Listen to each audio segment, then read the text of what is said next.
Apprendre l'arabe algérien avec la méthode Immersia. Roman Les enfants de la faille, tome 1. Entre dans cette histoire et comprends l'algérien sans t'en rendre compte. Chapitre 1. Le médecin. La chaleur de l'après-midi écrasait la petite ville.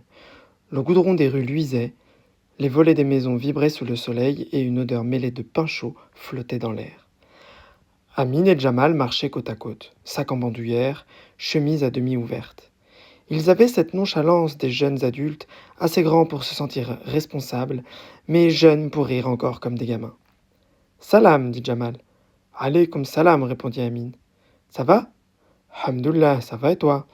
Hamdoullah, tranquille. Hamdoullah veut dire louange à Dieu. Ils s'arrêtèrent un instant à l'ombre d'un figuier qui débordait d'un jardin.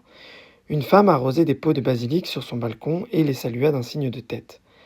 Amine leva la main en retour, puis se tourna vers son ami avec un sourire. Alors, tu fais quoi aujourd'hui? Je fuis la maison. Riant. Encore? T'es pas casanier, toi. Ma mère, wallah, elle s'énerve dès que je ne révise pas. Normal, c'est une maman. Oui, mais même quand je lui dis que je n'ai pas besoin, elle me répond toujours « Revois ta leçon ». Amine, imitant une voix sévère. Jamal, ouvre ton cahier, sinon je t'ouvre la tête. Explosant de rire. T'es fou, toi? Et ce mère t'entend? Ils continuèrent à marcher en rigolant, doublant un vendeur de glace ambulant qui criait crème fraîche, en agitant une sonnette. Et mon père, reprit Jamal, il veut que je l'aide à changer le carrelage de la salle de bain. Moqueur. Ah, c'est du projet de vie. Jamal, ingénieur, bac plus 5 en carrelage. Ils éclatèrent de rire, attirant les regards amusés d'un groupe de gamins qui jouaient au foot un peu plus loin. En passant devant une pharmacie, Jamal s'arrêta net. Hé, regarde ça, frérot! Sur le mur mitoyen, 3 signes maladroits tracés à la bombe. Ba, ba, ba. C'est quoi ce délire? Demanda Jamal.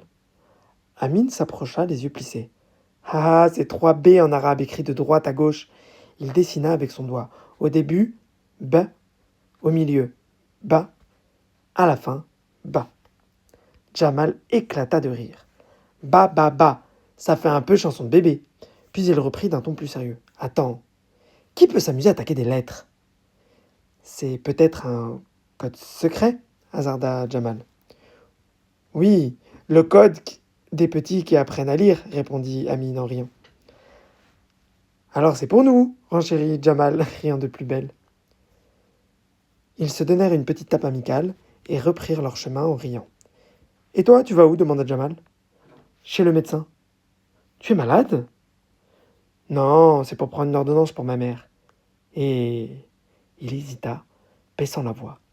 Lui demander un conseil pour mes boutons. Jamal haussa un sourcil. T'exagères, c'est rien, 2, 3 boutons. Tu vas pas te prendre la tête avec ça quand même. Facile à dire, toi, t'en as pas. En souriant. C'est vrai. Dis-moi, c'est pour plaire à Sarah?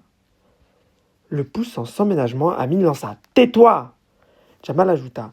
Mais si tu veux, je viens avec toi. Comme ça, si le docteur se moque, on sera 2 à rire. Merci, mais promets-moi de pas rigoler. Promettre? Moi? Il leva les mains. Je promets juste d'essayer de ne pas rigoler trop fort. Et de ne rien dire à Sarah. Amine le poussa doucement de l'épaule, faisant mine d'être en colère. Devant le cabinet du docteur, une odeur de pain chaud et de miel flottait dans la rue. Juste à côté, une petite boulangerie attirait tout le monde avec sa devanture jaune et rouge. Au-dessus de la porte, un grand panneau brillait au soleil. Jamal s'arrêta net, les yeux plissés. C'est le nom de la boulangerie, sérieux? Amine lut à voix haute en arabe amusé.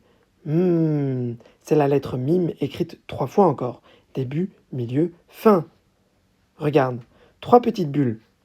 Comme 3 petites bouches qui disent en même temps. Jamal éclata de rire. Wallah, c'est génial. Même leur nom donne faim. Amine hocha la tête. C'est malin, pas besoin de slogan. Le client salive juste en lisant le panneau. Jamal leva les mains comme un présentateur télé. Bienvenue chez le goût qui fait dire avant même d'avoir mangé. Amine éclata de rire. T'as raté ta vocation, frérot. Tu devrais faire de la pub. Inch'Allah, je commence maintenant. 2 croissants gratuits contre un sourire. Ils marchèrent en riant, humant ce parfum de miel et de pain chaud. Quand ils arrivèrent au cabinet médical, qui n'était autre qu'une maison aménagée, avec la façade blanchie à la chaux et les vitres un peu opaques, Amine trébucha sur une marche de l'escalier. « Ça va, frérot? Tu veux que le médecin t'ausculte avant d'entrer » lança Jamal en riant. Amine, accroupi, montra du doigt la marche. « Non, regarde, j'ai pas glissé pour rien !» Sur la pierre, 3 petits traits droits étaient gravés côte à côte. A, A, A. Jamal plissa les yeux. « Quoi? 3 bâtons? On dirait des allumettes. » Amine sourit. « Non, c'est la lettre A, en arabe alif. Comme un poteau. » Jamal éclata de rire. « Sérieux? Donc là, il y a écrit A, A, A, comme quand tu cries en te cognant l'orteil ?» Il se redressa et fit mine de hurler. « Ah! Ah! Ah !» Amine éclata de rire à son tour. « Wallah, toi, tu peux te taper des délires avec n'importe quoi. » Wallah veut dire « je jure », par Dieu. Ah, si c'est un code secret, en tout cas, il est vraiment nul. Arrivant au haut des marches, Amine poussa la porte. La porte se dit Bab en arabe. Bab. Ainsi, Amine poussa le Bab. À l'intérieur, la salle d'attente sentait le désinfectant et le thé à la menthe. Les familles patientaient sur des chaises en plastique. Des enfants jouaient avec des bouchons de bouteilles. Une vieille femme murmurait un chapelet. Mais ce n'était pas comme d'habitude. On pouvait aisément ressentir une tension, une ambiance qui aiguisait les nerfs. Amine et Jamal prirent place à l'arrière. La chaleur était lourde, même les ventilateurs qui grondaient au plafond. Même avec les ventilateurs qui grondaient au plafond. Amine chuchota à Jamal. « Il paraît que le médecin est bizarre en ce moment. »« Oui, je sais, dit Jamal. Il paraît qu'il s'est fait plaquer par sa fiancée. »« N'importe quoi, il est célibataire. Personne ne l'a jamais vu en couple depuis le temps. »« T'as une autre explication, toi ?» questionna Jamal. Amine haussa les épaules. Puis, après quelques secondes de silence, dit à Jamal. « Imagine, il me dit que c'est juste alimentaire. Genre, il faut que je mange sans sucre, sans sel. J'avoue, c'est chaud. J'espère qu'il va pas te dire « pas de crème, pas de chocolat, pas de couscous. Là, je meurs avec toi. » Amine se retint d'éclater de rire et lui donna un petit coup de coude. Sur le mur devant eux, un tableau, un peu de travers, montrait des arabesques noires. Jamal, distrait, fronça les sourcils. « Hé, regarde, c'est quoi ce dessin ?» Amine leva les yeux. Au milieu des motifs, on distinguait 3 courbes comme des vagues. S. Ça, c'est la lettre sin. S, comme le S en arabe. Jamal se pencha. Wallah, ça ressemble à un serpent qui se faufile. Regarde, il rampe sur le mur. Il fit un sifflement exagéré. Sss. Amine se mit à rire. Chut, on va nous prendre pour des fous. T'imagines, le médecin sort et nous voit en train de siffler sur son tableau. Il nous envoie direct en psychiatrie au lieu de nous donner tes ordonnances. Amine éclata de rire, au point que 2 vieilles femmes assises à côté les réprimandèrent du regard. Juste à côté du tableau avec le serpent, il y en avait un autre, plus petit, un peu tordu. Dessus, on voyait 3 petites bosses arrondies, chacune avec un point au-dessus.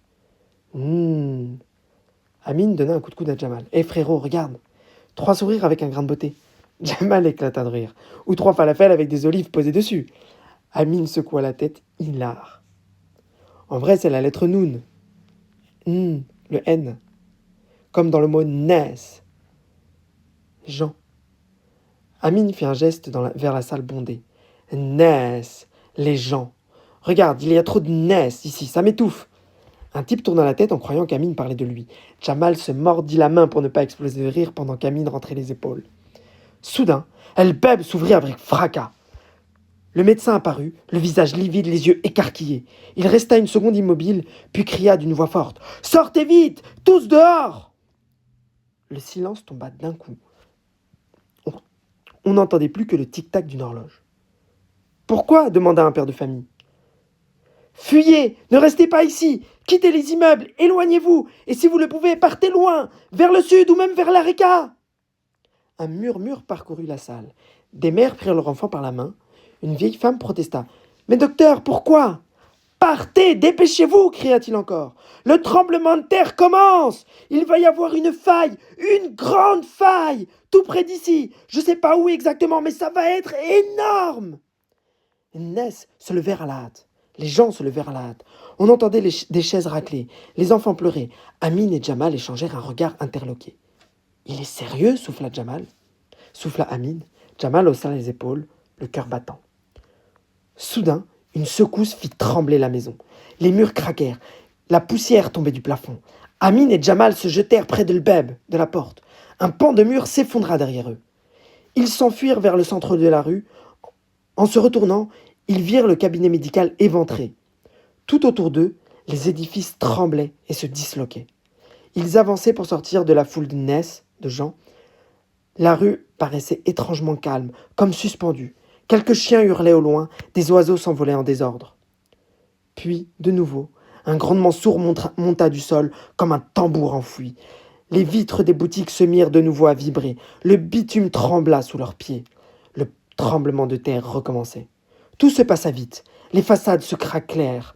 Des morceaux de plâtre tombèrent en pluie. Un minaret au loin vacilla. Son haut-parleur éteint s'écrasa dans un fracas métallique. Des cris jaillirent de toutes parts. Amine sentit le sol se dérober. Jamal l'attrapa par le bras pour l'empêcher de tomber. Ils coururent vers la place centrale, là où il n'y avait pas d'immeuble. Là où des dizaines de personnes s'étaient déjà regroupées. Des cris. Une corniche se détacha à l'angle de la rue, s'écrasant dans un nuage de poussière. Ils atteignirent l'espace sans mur, se plièrent en deux, main sur la tête. Tout tremblait, pas comme un film, mais comme si la terre respirait mal. Le séisme dura de longues secondes, puis le silence revint, seulement troublé par des sanglots et le bruit de pierres qui roulaient encore. « C'était énorme !» souffla Amine. « Et si ça recommence ?» dit Jamal, pâle. Le médecin se releva de toute sa hauteur et dit d'une voix forte que tous puissent entendre. « Écoutez-moi tous, je vous recommande de partir vite, au sud, loin des montagnes ou vers l'Areka. Moi, c'est là-bas que je vais. » Ils échangèrent un regard grave. À cet instant, ils savaient que leur vie venait de basculer. Ils se turent. Le sol vibra de nouveau. Une réplique courte et sèche.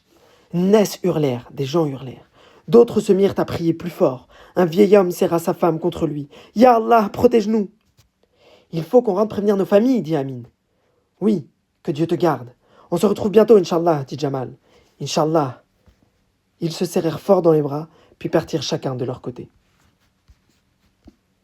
Amine courut à travers les ruelles fissurées, le cœur battant, prêt à raconter à son père et à ses 4 grands frères ce qu'ils venaient de vivre. Jamal, lui, accéléra le pas vers sa maison, où son frère et ses cousins l'attendaient déjà dans la rue, inquiets. La terre semblait encore vibrer sous leurs pas. Au-dessus d'eux, le ciel avait pris une couleur étrange, comme chargé d'électricité. Amine poussa le bab, la porte, d'un geste brusque. La maison vibrait encore légèrement, comme si la terre n'avait pas fini de respirer. Son père, le visage tendu, ramassait des éclats de verre. Sa tante déposait nerveusement un plateau de macroute sur la table, le miel coulant déjà au bord. Ses 4 grands frères étaient là, parlant tous en même temps, leur voix couvrant presque le grondement sourd des répliques au loin. « Alhamdulillah, tu es là !» lança la tante soulagée. « Où étais-tu » cria l'un de ses frères, les yeux écarquillés. « Chez le médecin. Tu sais, pour l'ordonnance de maman, » répondit Amine essoufflé. « Ouais, le mytho, l'ordonnance c'est une excuse. C'est encore pour tes boutons. Maman, elle a failli avoir une crise cardiaque en voyant que t'étais pas là. » Un silence d'1 seconde, juste assez pour que la pique tombe. Le deuxième frère éclata de rire. « Wallah, lui, il se balade en plein tremblement de terre. Quoique, vu les cratères que t'as sur la tête, c'est peut-être toi qui l'as déclenché. » Le troisième en rajouta aussitôt. « Oui, dès qu'il transpire, la terre tremble avec lui. » Il tapa du pied contre le sol en disant « Regardez, ça bouge encore, c'est Amine qui a éternué !» Amine serra les poings, honteux. « Ce n'est pas une blague. Le médecin l'avait senti avant que ça commence. Il a dit qu'une grande faille va s'ouvrir, qu'on doit partir au sud ou vers l'Areka. » Abdallah, de 2 ans son aîné, redressa la tête, fronçant les sourcils. « Le médecin ? C'est un docteur, pas un géologue. »« Je sais, mais wallah, je l'ai vu. Il était sûr de lui et il avait raison. » Les frères levèrent les yeux au ciel, soupirant. Mais cette fois, leur père ne rit pas. Il resta silencieux, les mains posées sur la table, les yeux fixés sur les vitres encore tremblantes. La tante, émue, prit un macroute et le tendit doucement à Amine. Mange. Même dans la peine et la peur, il faut digérer avec quelque chose de sucré. Amine le dévora. Il raffolait de ces merveilleux gâteaux. Un nouveau grondement fit vibrer le sol. Le plateau glissa. Plusieurs gâteaux tombèrent par terre. Personne ne se baissa. Le père le père se leva d'un geste ferme. Bess, stop, ça suffit, assez. Bess, préparez les affaires. On prendra le bateau de votre oncle. Je veux que votre mère soit en sécurité. Amine inspira profondément. Pour une fois, son avis avait trouvé un écho. Même si ce n'était pas grâce au respect de ses frères, mais à la décision ferme de son papa. Chez Jamal, c'était l'agitation. La petite cour ressemblait à une gare improvisée. Des valises ouvertes, des sacs de couscous ficelés à la hâte, une tante qui criait qu'on n'oublie pas les couvertures. Son grand frère, en sueur, lançait des ordres à droite et à gauche. Quand il aperçut Jamal, il leva les bras au ciel. « Ya, Jamal, enfin, où étais-tu passé ?» Chez le médecin avec Amine. Un cousin éclata de rire. « Chez le médecin ? Wallah, t'as demandé quoi ? Un certificat pour éviter de porter des sacs ?» Ou mieux, ajouta l'autre en pouffant, un papier disant « Ce patient est allergique aux valises !» Presque toute la cour rit, même la mère, malgré la panique. Jamal leva les mains en signe d'innocence. Très drôle. Vous verrez quand je sauverai vos dos fragiles. Mais son frère aîné coupa court. On n'a pas le temps pour les blagues. On part en avion. Direction l'Areka désert. Jamal fronça les sourcils. En avion ? Mais ça doit coûter une fortune. Une fortune, répondit son frère en haussant les épaules. Peut-être, mais au moins on sera au-dessus de la mer, au-dessus des failles, au-dessus de tout ça. Un cousin renchérit. Et tu crois quoi, mon petit Jamal ? Tu penses que l'Areka va laisser tomber ses riches clients ? Les avions décolleront toujours pour eux. Heureusement, nous avons réussi à trouver des places. À cet instant, une nouvelle réplique secoua la maison. Des tuiles tombèrent dans la ruelle. La poussière monta comme un voile. La tante serra les mains, l'une contre l'autre. Ya Rab, protège-nous. Ô Seigneur, protège-nous. L'aîné reprit, la voix ferme. Alors vite, pas de discussion, prépare ton sac, Jamal. Même s'il avait fallu vendre la moitié de la maison pour payer les billets, le principal, c'est de partir rapidement. Yallah ! Par la mer, c'est du suicide. Par la route, c'est l'inconnu. Mais dans le ciel, au moins, on aura une chance. Un cousin désigna une valise énorme. Allez, prends celle-là, monsieur certificat médical. Si tu la casses, même le tremblement de terre ne te sauvera pas de maman. Les rires fusèrent de nouveau, nerveux, mais Jamal sentait son estomac se nouer. Il pensait à Amine, à ce qu'avait dit le médecin et la faille. Il sortit brièvement son téléphone et tapa un SMS.